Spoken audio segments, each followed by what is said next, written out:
Friends, welcome to my channel. कैसे हो तुम सब लोग और कैसी चल रही है तुम्हारी तैयारी, ये कमेंट सेक्शन में ज़रूर बताना। आज का वीडियो ना मैं बहुत ज़्यादा टू द पॉइंट रखूँगी, क्रिस्प रखूँगी और बहुत ज़्यादा स्पेशल भी होगा ये वीडियो, क्योंकि इसके अंदर मैं दो ऐसे वैरायटी ऑफ क्वेश्चंस की बात करूँगी जहाँ पर तुम्हारे सबसे ज़्यादा नंबर कटते हैं, तुम्हारा सबसे ज़्यादा टाइम जाता है, जो सबसे कम मार्क्स का भी होता है पर सबसे ज़्यादा टाइम भी लेता है, और सबसे बुरी बात तो इसमें मार्क्स भी बहुत ज़्यादा कट जाते हैं। तो हाँ, मैं बात कर रही हूँ MCQs और असर्शन एंड रीज़न की।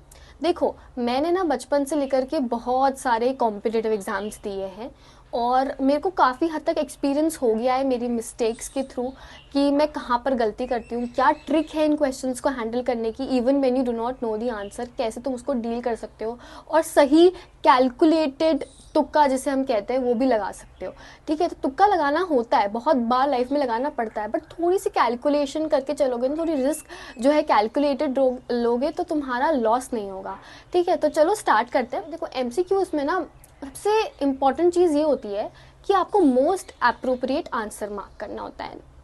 या फिर हम कह सकते हैं 4 ऑप्शंस में से भले ही तुम्हें कोई भी एकदम कन्विंसिंग नहीं लग रहा है, पर तुम्हें उन चारों में से बेस्ट चूज करना है और जो लीस्ट रॉन्ग ऑप्शन है। ठीक है, बहुत बार ऐसा होता है कि हमें दो ऑप्शंस के बीच में ना कंफ्यूजन होती है कि लगता है यार ये भी तो सही है ना, मतलब ये भी तो सही हो सकता है। और हाँ, मैं मानती हूँ भाई, वो सेकंड ऑप्शन जो तुम कह रहे हो जो आंसर नहीं है वो भी सही हो सकता है, बट डिफरेंस यही है कि मोस्ट अप्रोप्रिएट कौन सा है।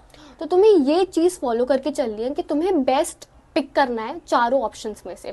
ठीक है, इस बात का ध्यान रखना कि एकदम करेक्ट आंसर जो है वो नहीं ढूंढना है, मोस्ट अप्रोप्रिएट आंसर ढूंढना है, क्योंकि चारों ऑप्शंस यार सही हो सकते हैं, हो सकता है, पॉसिबिलिटी है, होगा ऐसा। तुम कॉम्पिटिटिव एग्जाम्स दोगे ना तो चारों सही लगते हैं। ठीक है, तुम्हें मोस्ट अप्रोप्रिएट चूज करना होता है। और इसमें ना मतलब MCQs में जब तुम्हें कोई MCQ नहीं आ रहा है, उस सिचुएशन की मैं बात करती हूँ, क्योंकि देखो अगर आ रहा है तब तो क्या ही है, तब तो वही आंसर मार्क करना है। बट अगर नहीं आ रहा है, तुम नहीं चाहते, और सबसे इंपॉर्टेंटली ना बोर्ड्स में नेगेटिव मार्किंग, स्पेशली जैसे कॉम्पिटिटिव एग्जाम CUET में तो होती है नेगेटिव मार्किंग, बट बोर्ड्स में नेगेटिव मार्किंग नहीं होती है, तो मैं नहीं सजेस्ट करूंगी कि तुम उसको छोड़ के आओ।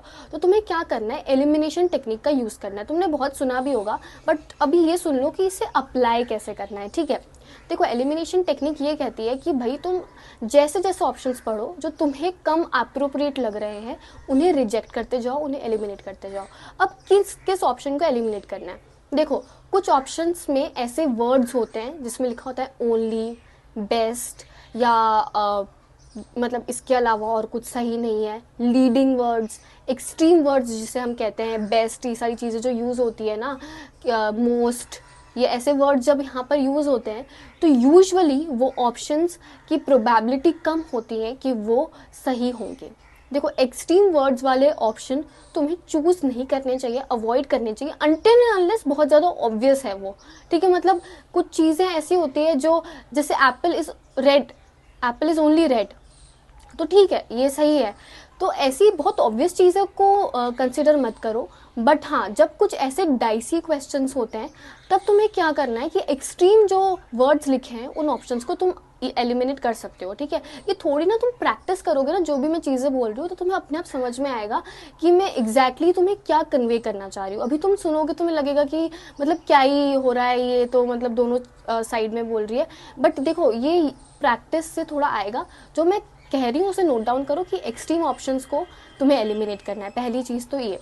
दूसरी चीज़ ये, तुम्हें जब क्वेश्चन अटेम्प्ट कर रहे हो तो कोशिश करो कि 2 ऑप्शंस तो तुम इस तरीके से एलिमिनेट कर दो। ठीक है, जो तुम्हें मतलब on the face of it prima facie ही गलत लग रहे हैं उस पर तुम्हें सोचना ही नहीं है। मतलब जो ऑप्शंस की फ्रेमिंग जो होती है ना, वो भी बहुत मैटर करती है। तो अगर ऑप्शन सही से फ्रेम्ड ही नहीं हो तो वो तुम्हारा आंसर नहीं हो सकता। ठीक है, अगर तुमने इस बेसिस पे 2 ऑप्शंस को भी एलिमिनेट कर दिया तो तुम्हारे पास बचते हैं 2 ऑप्शंस। अब उन 2 ऑप्शंस में जो सबसे ज्यादा आइडियलिस्टिक और सोफिस्टिकेटेड जिसकी लैंग्वेज हो उसे चूज करना है, सेफेस्ट आंसर चूज करना है। ठीक है, तुम्हें ऐसी चीज बोलनी है जो किसी भी सिचुएशन में गलत नहीं हो सकती। ठीक है, उस चीज का तुम्हें ध्यान में रखना है। अब देखो, फॉर एग्जाम्पल मैं बोलूँ जैसे एप्पल इज रेड, तो वो तुम सेफली मार्क कर सकते हो। ठीक है, अब इसके कंपैरिजन में दूसरा ऑप्शन है, जैसे ये क्वेश्चन है, ठीक है, मार्क द ट्रू स्टेटमेंट, इसमें से ट्रू स्टेटमेंट कौन है। फर्स्ट मैंने बोल दिया एप्पल इज रेड, ठीक है। और दूसरा स्टेटमेंट जिसमें तुम कंफ्यूज्ड हो वो ये हो सकता है कि for example cars are blue, ठीक है, कार्स आर ब्लू ले लिया मैंने और एप्पल इज रेड ले लिया। तो अब इन दोनों में से सेफ ऑप्शन कौन सा है? तुम खुद बताओ कि मतलब कार जरूरी नहीं है कि हर कार ब्लू हो, ठीक है, ये सब सिर्फ एक एग्जाम्पल है, मैं मतलब इसको एज एन एग्जाम्पल ही ट्रीट करना, ठीक है। पर एप्पल जो है वो हर सिचुएशन में रेड ही होगा। अब ट्रीज आर ग्रीन, तो ट्रीज जो है वो हर सिचुएशन में ग्रीन ही होंगे। तो तुम्हें अनटिल अनलेस वो कुछ अलग स्पेसिफिक टाइप का ट्री बोल रहा है, ठीक है, पर अगर ट्रीज आर ग्रीन है तो इसमें कोई डाउट नहीं है, ये स्टेटमेंट करेक्ट होगा, ठीक है। ट्रीज आर ग्रीन तो वो सेफ ऑप्शन है ओवर द ऑप्शन जिसमें लिखा है कार्स आर ब्लू, क्योंकि कार्स ब्लू भी हो सकती है, रेड भी हो सकती है, ब्लैक भी हो सकती है, कुछ भी हो सकता है। तो देखो वो चीज़ तुम्हें ध्यान रखना है कि तुम्हें सेफ ऑप्शन जो है वो चूज करना है। ये सारी चीज़ें ना तुम तब अप्लाई करोगे जब तुम्हें आंसर जो है वो 50-50 आता है या 70-30 आता है, ऐसे आता है, या फिर तुम्हें जो चीज़ क्वेश्चन पूछा है उसमें जो टर्मिनोलॉजी है वो उससे तुम फेमिलियर हो, तुम्हें थोड़ा तो आइडिया है कि वो क्वेश्चन में क्या बात कर रहा है। और देखो बोर्ड्स में जनरली ऐसा तो कुछ नहीं लेंगे ना कि मतलब कुछ अलग सा जिसके बारे में कभी ना तुमने सुना ना कभी तुमने एक्सपेक्ट किया, ऐसा तो कुछ भी नहीं होने वाला है, ठीक है। तो थोड़ा सुना सुनाया होगा तो उसमें तुम ये आराम से अप्लाई कर सकते हो, ठीक है, ये चीज़ का ध्यान रखना। अब आ जाती हूँ मैं असर्शन एंड रीजन पर, ठीक है। असर्शन एंड रीजन में जो वो वाले ऑप्शंस होते हैं जैसे statement 1 is true, statement 2 is false, वो तो तुम आराम से कर सकते हो, तुम्हें आते हैं तो। और उसके अंदर दिक्कत नहीं आती है कि मतलब जैसे both the statements are true, both the statements are false, उन टाइप के ऑप्शंस को डिसाइड करना कि ये सही है या गलत, ये ईजी होता है।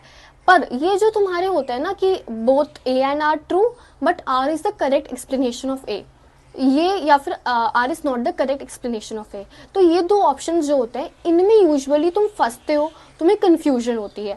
तो तुम्हें इस ऑप्शन को कैसे डील करना है, देखो मेरी बात ध्यान से सुनना। अब ये रीजन अगर असर्शन से रिलेटेड हो, मतलब मैं असर्शन में बात कर रही हूँ किसी ब्लू कार की और रीजन में भी मैं ब्लू कार की बात कर रही हूँ, अनटिल एंड अनलेस मैं टोटली ऑपोजिट डायरेक्शंस में, मतलब मेरा जो स्टेटमेंट है, मतलब ब्लू कार की मैं बात तो कर रही हूँ, मतलब मेरा ऑब्जेक्ट जो है वो दोनों स्टेटमेंट्स पे सेम है, बट मैं दोनों की अलग अलग, जैसे एक में उसकी स्पीड की बात कर रही हूँ और मैं एक में उसके अपीयरेंस की बात कर रही हूँ, तो वो आपस में कनेक्टेड नहीं है। बट अगर मैं एक तरफ उसकी स्पीड की बात कर रही हूँ, एक तरफ उसकी माइलेज की बात कर रही हूँ, तो वो रिलेटेड है और उस सिचुएशन में both A and R R true and R is the correct explanation of A, ये आंसर हो जाएगा। बट जब मैं उसके अपीयरेंस और उसकी स्पीड की बात कर रही हूँ तब दो ऑब्जेक्ट और जिसके बारे में हम बात कर रहे हैं सब्जेक्ट जो है वो तुम्हारा सेम है, बट इस सिचुएशन से क्योंकि वो अनरिलेटेड है वो उसका करेक्ट एक्सप्लेनेशन नहीं होगा, ठीक है। तो तुम्हें थोड़ा सा बनाना है कि देखो, क्योंकि तुम अपने आप को बहुत बार कन्विंस नहीं कर पा रहे होते हो कि ये कैसे असर्शन का एक्सप्लेनेशन हो सकता है, क्योंकि on the face of it तुम्हें लगता है कि प्रॉपरली जस्टिफाई करना चाहिए असर्शन को, पर ऐसा बहुत सिचुएशंस में नहीं होगा। तो तब तुम्हें ये वाली ट्रिक यूज करनी है कि अगर वो एक ही लाइन पर बात कर रहे हैं असर्शन और रीजन, तो तुम्हें ऑप्शन ए जो होता है यूजुअली कि assertion reason and correct and reason is the correct explanation of the assertion, तो उसका तुम्हें तब ध्यान में रखना है, ठीक है। और अगर अनरिलेटेड है तो बी मार्क करना है, जो मतलब यूजुअली जो बी होता है कि reason is not the correct explanation of the assertion, तो उस चीज़ का तुम्हें अच्छे से ध्यान में रखना है कि ए और बी में से कब कौन सा चूज करना है। और अगर अगर असर जो रीज़न है वो कम्प्लीटली अलग ही लाइन पे चल रहा है, मैं एक में तो ब्लू कार की बात कर रही हूँ, एक में ब्लैक कार की बात कर रही हूँ, तो वो मेरा तो सब्जेक्ट ही अलग है ना, तो रीज़न फिर किसी भी सिचुएशन में असर्शन का करेक्ट एक्सप्लेनेशन नहीं होता। ये तो तुम्हें अपने आप तुम कन्विंस कर लेते हो खुद को, बट दिक्कत तभी आती है जब रीज़न जो है वैलिड जस्टिफिकेशन नहीं दे पाता है असर्शन को, तो तब तुम्हें ये वाली टेक्निक है वो यूज़ करके देखना, ठीक है। और थोड़ा सा ना प्रैक्टिस करोगे ना असर्शन रीजन की, देखो ये इकोनॉमिक्स में आता है यूजुअली, मतलब इकोनॉमिक्स में तो मेरे को अच्छे से याद है कि मेरे को थोड़ी दिक्कत आई थी, तो इकोनॉमिक्स में थोड़ी तैयारी कर लेना इस हिसाब से, ठीक है। उसके थोड़े इस टाइप के क्वेश्चंस लगा लेना, हो जाएगा, ठीक है। और रिलेटेड अनरिलेटेड वाली बात ध्यान में रखना। और मुझे लगता है कि मैंने ना सारी चीज़ें कवर कर ली है एमसीक्यूज़ और असर्शन एंड रीज़न के बारे में।